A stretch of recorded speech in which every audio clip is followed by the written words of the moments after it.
Program Mutiara Patimura terus bergeliat, Pangdam tebar 17.000 benih ikan.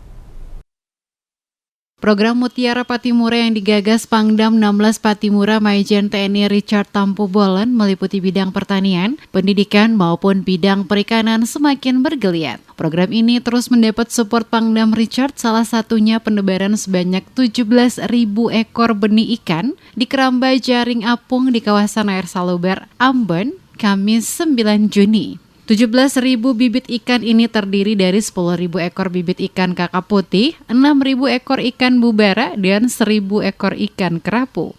Pangdam Richard Tampu Bolen menyatakan penebaran bibit ikan di keramba jaring apung itu sebagai salah satu upaya membuat percontohan dan pendampingan budidaya ikan keramba kepada masyarakat, sekaligus sebagai wahana belajar bagi mahasiswa Fakultas Perikanan Unpati, sehingga kedepannya diharapkan budidaya ikan keramba ini banyak dilakukan sebagai alternatif peningkatan kesejahteraan masyarakat di wilayah Maluku dan Maluku Utara. Sebelumnya Pangdam merangkul perusahaan ikan PT Sis di Tual agar dapat membantu membeli hasil tangkap ikan nelayan setempat. Bibit ikan yang ditebarkan, kata Pangdam, adalah wujud kepedulian Kodam 16 Patimura, khususnya di bidang perikanan, agar masyarakat Maluku maupun prajurit dan PNS Kodam dapat turut membudidayakan ikan yang menjadi komoditi pasar yang bagus. Harapannya berdampak membawa kesejahteraan. Pangdam juga mengucapkan terima kasih kepada seluruh pihak yang telah mendukung pelaksanaan program Mutiara Patimura, khususnya di bidang perikanan dalam rangka meningkatkan kualitas dan kuantitas bibit ikan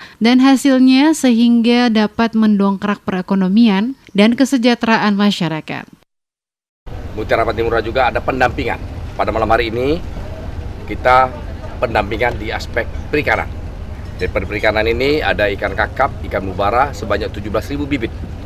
Kita sudah tabur benihnya dengan harapan menambah jumlah alokasi ikan dan tentunya dengan perawatan yang baik, ikan-ikan ini tidak hanya jumlahnya banyak, tapi juga memiliki kualitas yang baik. Sehingga ini juga bisa membantu daripada kelompok-kelompok nelayan yang ada bekerja sama atau yang ada dibina di dalam program Mutiara Patimura tersebut. Jeffrey Slamta yang sehari-hari bekerja sebagai PNS di Kodam 16 Patimura juga selaku koordinator keramba jaring apung berharap program Mutiara Patimura akan terus berjalan dan menebar manfaat untuk masyarakat. Dirinya optimis dengan metode pemeliharaan yang baik, hasil panennya dapat maksimal sehingga apa yang dicita-citakan oleh Kodam di bidang perikanan dapat terwujud. Pangdam 16 Patimura itu memberikan respon yang terbaik buat saya sebagai ASN-nya, karena Pangdam memberikan respon ini memberikan contoh yang bagi kami bahwa beliau tetap memberikan support buat kami selaku anak buahnya dalam kaitan dengan perikanan sektor budidaya, sehingga ke depan memacu kepada kawan-kawan yang lain di wilayah Maluku baik prajurit maupun PNS bahwasanya lewat budidaya ini juga bisa meningkatkan ekonomi keluarga dia di luar dari gaji. Yang penting tugas tanggung jawab kami tetap kami laksanakan sebagai ASN maupun prajurit. Pejabat Kodam lainnya yang hadir mendampingi Pangdam yakni Irdam 16 Patimura, Brigjen TNI Muhammad Muhyiddin, Kapok Sahali Padam 16 Patimura, Brigjen TNI Adam Suwarno Pangeran, dan Rem 151 Binaya Brigjen TNI Maulana Ridwan, serta Persit. Acara penaburan benih ikan ini turut dihadiri oleh Wakil Rektor 2 Universitas Patimura, Kepala Dinas Perikanan Provinsi Maluku, Kepala Balai Perikanan Provinsi Maluku, dan penjabat Wali Kota Ambon.